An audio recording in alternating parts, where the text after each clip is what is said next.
Fala galera, na aula de hoje nós vamos falar sobre representações da Segunda Guerra Mundial no cinema e também nos quadrinhos. Eu vou trazer para vocês um filme bem recente comentado aqui e o professor Guilherme vai falar sobre um clássico do cinema. E também vou falar sobre a história em quadrinhos Maus, para você conhecer um pouco mais sobre esse clássico dos HQs.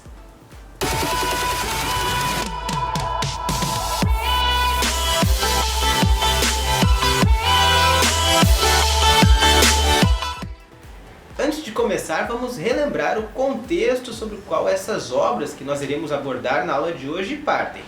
Ou seja, vamos voltar um pouquinho para o surgimento do nazismo na Alemanha. Depois do fim da Primeira Guerra Mundial, a Alemanha mergulhou numa profunda crise socioeconômica. A fome, a miséria, o desemprego tomavam conta da população. E isso foi ainda mais agravado depois da crise de 1929, com a quebra da Bolsa de Valores de Nova York, que deixou a economia global numa situação devastadora. Na Alemanha, a resposta que a população encontrou para tentar resolver todas essas frustrações foi no Partido Nazista. O Partido Nazista era liderado pela figura de Adolf Hitler, uma figura carismática e intencionalmente construída para que a população aderisse às suas ideias. A sua forma de governar tinha as seguintes características, entre outras, é claro. O totalitarismo, isto é, o Estado mandava em tudo, o Estado controlava todas as ações. Também o nacionalismo, ou seja, o interesse da nação vem sempre em primeiro lugar. Outra característica é o militarismo, ou seja, a Alemanha veio se armando bastante e a indústria bélica acabou se desenvolvendo e, por consequência, desenvolveu também a economia do país, que, como eu já falei, estava bastante devastada. Para que um regime totalitário dê certo, para que o Estado consiga governar tomando conta de todas as ações do povo, é preciso que não exista oposição. E para isso, o nazismo eliminava os seus opositores. Uma forma de fazer isso era por meio dos campos de concentração, locais de trabalho forçado e que depois se tornaram locais de extermínio de minorias e principalmente do povo judeu, porque o antissemitismo também era uma característica marcante desse regime nazista. Isso quer dizer que os judeus foram construídos no imaginário do povo como o grande inimigo da população, como o grande monstro a ser derrotado porque eles eram os culpados de todos os males pelos quais a Alemanha passava. O regime nazista também acreditava numa teoria de supremacia racial, de purificação racial, que existia uma raça ariana que era superior às demais raças. E você pode se perguntar, como que essas ideias entravam na cabeça das pessoas? Mas é preciso lembrar que existia um aparato gigantesco de propaganda nazista que realmente era bastante intenso e fazia as pessoas se tornarem fanáticas por esse tipo de ideia, por esse regime. Tudo isso era liderado pelo Joseph Goebbels, o grande pensador da propaganda nazista. Bom, em resumo então, o Hitler vai ascender ao poder em 1933 como chanceler da Alemanha. Depois, no ano seguinte, aí sim ele vai conseguir o poder total no país e vai se tornar o Führer. Aí ele vai começar essas políticas que eu já citei aqui. E vou destacar mais uma vez o militarismo, porque ele vai se militarizar bastante, vai se armar bastante e depois vai começar a sua política imperialista, ou seja, expansionista, de buscar novos territórios para a Alemanha. Em 1938, o Hitler vai anexar a Áustria à Alemanha. E no ano seguinte, em 1939, ele vai invadir a Polônia. Esse tipo de política bastante agressiva da Alemanha nazista vai dar início ao confronto que ficou conhecido como Segunda Guerra Mundial. E também vai mostrar como a fragilidade da Liga das Nações, que foi aquele órgão criado depois da Primeira Guerra Mundial, não deu conta de evitar um novo conflito nessas proporções no mundo. No começo da Segunda Guerra Mundial, de forma bem resumida aqui, o eixo vai conseguir vitórias significativas e vai dominar grande parte da Europa. Mas o grande ponto de virada dessa guerra, que vai passar o domínio para os aliados, é a Batalha de Stalingrado. O que é a Batalha de Stalingrado? É quando o Hitler vai invadindo a União Soviética, depois de descumprir um pacto de não agressão que ele tinha com Stalin. O Hitler vai conseguindo algumas vitórias dentro do território da União Soviética, mas nessa batalha ele perde e aí sim os soviéticos, o Exército Vermelho, avança em direção à capital Berlim e começa a contra-atacar as tropas da Alemanha. Além dessa frente do Exército Vermelho que marchou rumo a Berlim, teve outra frente aliada bastante importante, que é a frente que desembarcou na Normandia, no chamado Dia D. Isso aconteceu em 1944, no dia 6 de junho. Nesse dia, então, os estadunidenses que haviam entrado na guerra anos antes, por causa de um ataque dos japoneses a uma base naval dos Estados Unidos, eles decidem então partir para essa ofensiva rumo a Berlim. E esse episódio bastante conhecido, o Dia D, foi narrado em um filme. É uma das obras que nós vamos comentar aqui hoje. Mas quem vai falar sobre O Resgate do Soldado Ryan, filme que narra o Dia D, o desembarque das tropas dos Estados Unidos na Normandia, é o professor Guilherme. Olá Jonas, olá turma, espero que todos estejam muito bem e dentro de casa.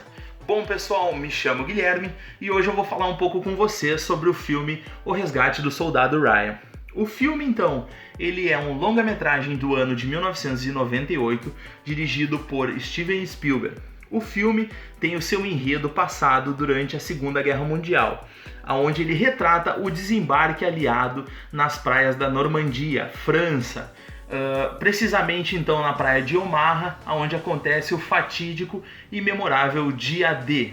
Em meio ao acontecimento histórico, o filme retrata a aventura do capitão John Miller, interpretado por Tom Hanks, no qual recebe a missão, durante o seu desembarque na praia, de resgatar com vida o caçula de 4 irmãos chamado Ryan. Inconformados de buscar um soldado em meio a território nazista, o grupo de 8 soldados começa a questionar se realmente valia a pena buscar com vida o soldado que então era sem paradeiro. Os 20 primeiros minutos de filme são considerados as melhores cenas de combate já feitas pelo cinema.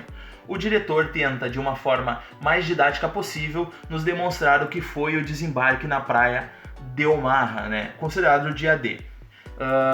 Através de cenas intensas de combate, a gente vai poder perceber o que foi esse Dia D.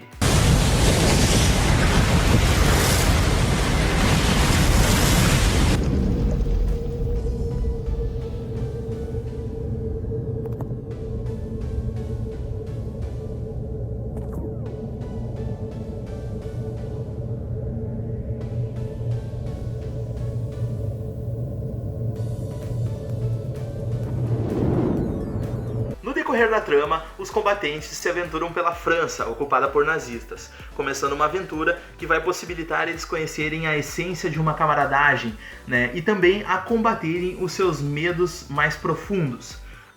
Não vou dar sequência muito na fala, pois acho interessante que vocês, alunos, continuem o filme, terminem de assistir ele, pois ele é um filme que retrata os seus 20 primeiros minutos de uma forma fantástica o que foi o desembarque na Normandia. E de uma forma histórica ele é muito bem introduzido, Claro, a gente tem que entender que tem pedaços fictícios, mas não se pode excluir de forma alguma aqueles primeiros 20 minutos do filme O Resgate do Soldado Ryan.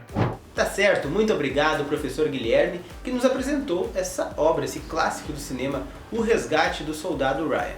Lembrando que os primeiros a chegarem a Berlim foram os soviéticos, foi o Exército Vermelho. Deram o golpe final na Alemanha no dia 1º de maio de 1945. A rendição dos alemães só veio alguns dias depois, no dia 8 de maio. Lembrando que a guerra se estendeu mais alguns meses, se estendeu até agosto, porque ela continuou no fronte oriental contra o Japão. Nós tivemos aqueles episódios das bombas de Hiroshima e Nagasaki. Bom, pessoal, filme sobre a Segunda Guerra Mundial é o que não falta no cinema. E como eu falei para vocês, eu também vou apresentar um aqui para a turma. A obra que eu escolhi é Jojo Rabbit, lançada no ano passado, 2019, e dirigida pelo Taika Waititi. O filme conta a história do Jojo Batchelor, um menino de 10 anos de idade, e se passa na Segunda Guerra Mundial, no finalzinho da guerra. Ele mora na Alemanha nazista e é um obcecado por toda a ideologia e cultura nazista. O Jojo é tão obcecado pela cultura nazista, pela ideologia nazista, isso está tão arraigado na mente dele, que ele inclusive tem um amigo imaginário, que não é ninguém mais ninguém menos do que Adolf Hitler. O Hitler desse filme é construído de uma forma bastante escrachada, isso é, o filme usa o humor para fazer uma crítica contundente ao nazismo. Logo no começo do filme, o Jojo participa de um acampamento da juventude hitlerista. E ali ele vai ser incumbido da missão de matar um coelhinho. É como um rito de passagem. E ele não vai conseguir realizar o ato, e daí vai surgir o apelido Jojo Rabbit. No filme, vários traços da ideologia nazista são bastante criticados, e aparecendo na tela de uma forma bastante caricata. Por exemplo, a queima de livros ou a construção no imaginário da população sobre a figura dos judeus, construídos como verdadeiros monstros. O Jojo mora com a mãe dele, e a certa altura da trama ele descobre que a mãe esconde uma menina judia, a Elsa, no andar de cima de casa. O desenrolar do filme é justamente a construção dessa relação do Jojo com a Elsa. Lembrando, ele é uma pessoa obcecada pela ideologia nazista, ele é um fanático, então aquela construção dos judeus como monstros está na cabeça dele. E todo o filme vai se desenrolar nessa relação. Para finalizar, eu vou destacar 2 pontos do filme que eu acho bastante interessantes.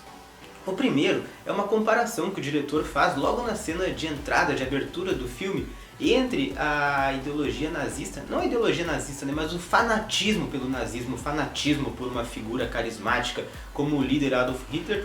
Ele coloca em comparação com o fanatismo pelos Beatles, trazendo alguns ícones da cultura pop para comparar com a própria figura do Adolf Hitler. Então é uma sacada genial do diretor Taika Waititi e que funciona muito bem no começo do filme, vale a pena ver.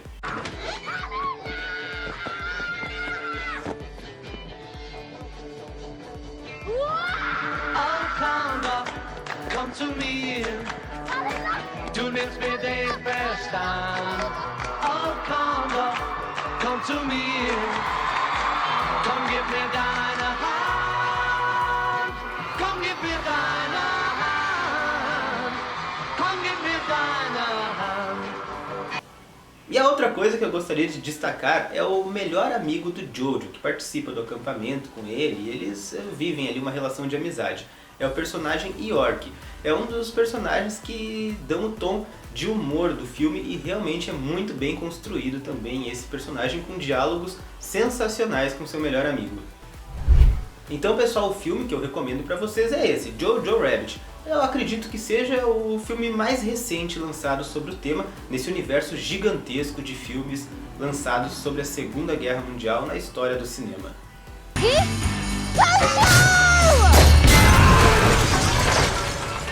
Oh, God. Então, pessoal, para encerrar a nossa aula de hoje, eu vou falar rapidinho aqui sobre uma história em quadrinhos. Se chama Maus. Foi escrita pelo Art Spiegelman. Esse autor estadunidense, ele vai contar a história do seu pai, o Vladek. É um livro bastante autobiográfico, porque a gente percebe todo o trabalho de escrita do autor, todo o trabalho de construção da obra sendo feita enquanto se narram os quadrinhos, ele entrevistando o pai dele, ele conversando com o pai dele e entendendo a sua história de vida. O Vladek, pai do Art, que é o autor, é um sobrevivente dos campos de concentração, um sobrevivente do Holocausto. Ele é judeu, depois ele foi morar nos Estados Unidos depois da guerra, conseguiu escapar e mostra todas as vezes que ele conseguiu escapar da morte nesse campo de concentração. Muitas vezes contando com algumas das habilidades que ele já tinha, outras contando puramente com a sorte, porque muitos amigos e familiares dele não tiveram essa mesma sorte. Um dos grandes pontos do livro é que o Art procura não romantizar em momento nenhum o pai dele. Ele é apresentado como uma pessoa com muitos defeitos, com traços complexos de personalidade, e é muito legal a forma como ele constrói esse personagem, porque até mesmo o sotaque é narrado nos quadrinhos, isso dá uma imersão muito grande para quem lê essa história. Outra sacada bastante interessante do autor é que os seus personagens assumem formas meio humanas, meio animalescas. Cada etnia é retratada com algum animal. Os judeus apresentados no livro são retratados como ratos. Os alemães são retratados como os gatos. Os poloneses que aparecem no livro são retratados como porcos e, quando aparecem os estadunidenses, são os cachorros. Por fim, eu indico muito a leitura de Maus, porque é interessantíssimo para entender a dificuldade de narrar um evento traumático como o Holocausto, se é que é possível narrar um evento assim. O próprio autor, em diversos momentos da obra, apresenta suas crises existenciais e suas discussões internas com ele mesmo sobre todo esse processo denso e difícil de escrever uma história como essa. Então, realmente, para entender o Holocausto, para se sentir imerso mesmo nessa história, Maus é uma grande obra. Então é isso, pessoal, a nossa aula de hoje foi essa. Para finalizar, o professor Guilherme vai passar um recadinho e uma atividade para vocês fazerem em casa. Fiquem aí então, mas eu já me despeço. Até a próxima aula, grande abraço. Espero que todos estejam bem, todos estejam se cuidando e todos estejam em casa. Abração! Isso aí, pessoal, então agora que vocês já assistiram a nossa aula, eu e o Jonas gostaríamos de um retorno de vocês, né? Se vocês tiveram a oportunidade de assistir algum filme que tenha alguma ligação próxima ao conteúdo estudado, questões totalitaristas ou até mesmo de Segunda Guerra Mundial, a gente gostaria que vocês fizessem um pequeno comentário crítico acerca do assunto, né? Ou também, se quiser ou preferir, pode fazer uma história em quadrinhos, como a do Maus. A gente agradece muito a participação de vocês, né, por nos assistirem, e fiquem bem. Um forte abraço meu e do colega Jonas. Até mais!